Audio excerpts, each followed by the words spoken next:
welcome to BCB Live, the safest station in the nation. There's no doubt about it, winter is here. Drive safe, Dave. Not in the studio, but I see you're genuinely prepared to be outside. Good stuff. I like it. Not in the studio. I mean, no duh. I mean, we're in an office. I mean, it never rains in here. It doesn't snow in here. It doesn't ice in here. But it's still cold, and we try to represent. Nor is this a road, and yet you have a way station sign on. I mean, this is a studio, and if you don't know it, hey, that's what we do. And we talk about safety today, Thankful Thursday. We want to tell each and every one of you, hey, thank you for what you do out there on them roads, for keeping this country going, for keeping what product we can on these shelves. It's still a little short out there. It's 15% overall across the country, but I'll tell you what, we've got an opportunity to make it happen by just keeping the supply chain moving and continuing to do what we've got to do. But right now, I think we've got a lot of cold weather crashing the nation. Let's talk about the article that came out in CDL Live, and it's a study for women in trucking. A survey that went out to the women in trucking. Over 450 people replied to it, talking about safety in the trucking industry. Yeah, you know, I read this article, and a lot of things were really brought to light. I even discussed it with my wife and my mom yesterday in regards to the supply chain issues and how a lot of this could be benefited if we had more women in trucking, how we could, as an industry, benefit greatly from the diversity and also their experience and what they bring to the table.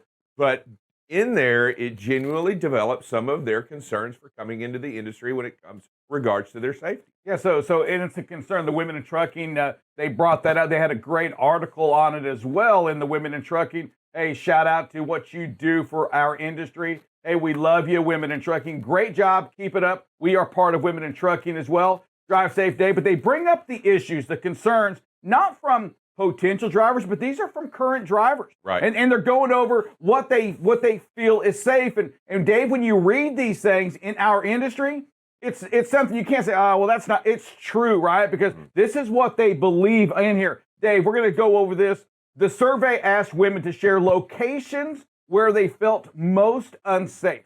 So they're out there working. Where do you feel most unsafe? 87% of the women said said that truck stops are not safe for women. Truck stops and rest areas don't lag far behind that. Nope. And yet, where else are they supposed to park? Yeah, and unlit. I mean, there were a lot in there, and yeah, you're right.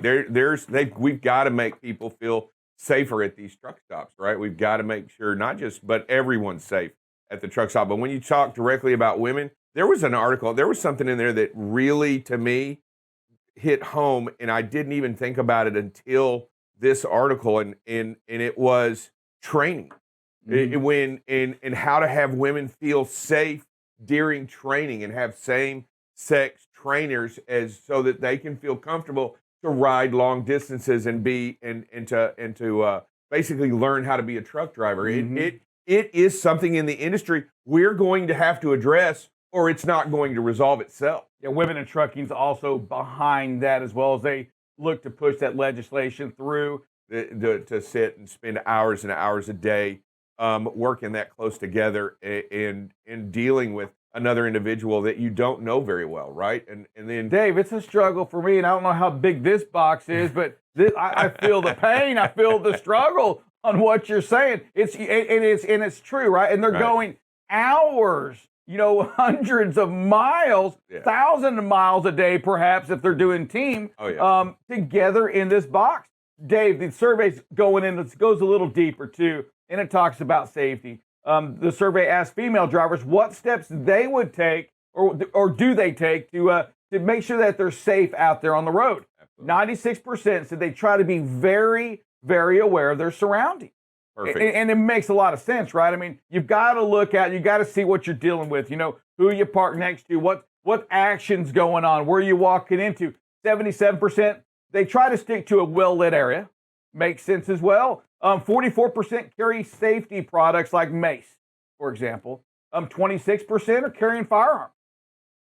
And 50% carry a device that makes noise, a whistle, something like that, to make sure they hear and grab that attention. But, this is what, and again, in an industry that is short-staffed on drivers, we're asking women to come. We're saying, you know what other place can you have equal pay? But Dave, there's so much more other than the pay that seems to be an issue out here. Yeah, and we have to, and you know what, as an industry, we have to address them. We have to find ways to answer these questions because what you have there, Rick, when you have people carrying firearms and carrying protected, we have to address those situations directly to find answers and solutions so that everyone, and I mean everyone, should feel safe in this industry. For sure. Outside or inside the tractor. Hey, 42.5% of those that responded, hey, said they are aware, Dave, of a driver who has experienced harassment or actual assault out there driving. Hey, so drive safe, Dave. It's Thankful Thursday. I'm glad we have a special guest,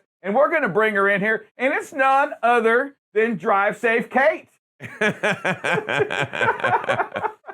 Caitlin, how you doing? Good morning. Hey, I know you. What's going on, Drive Safe Kate?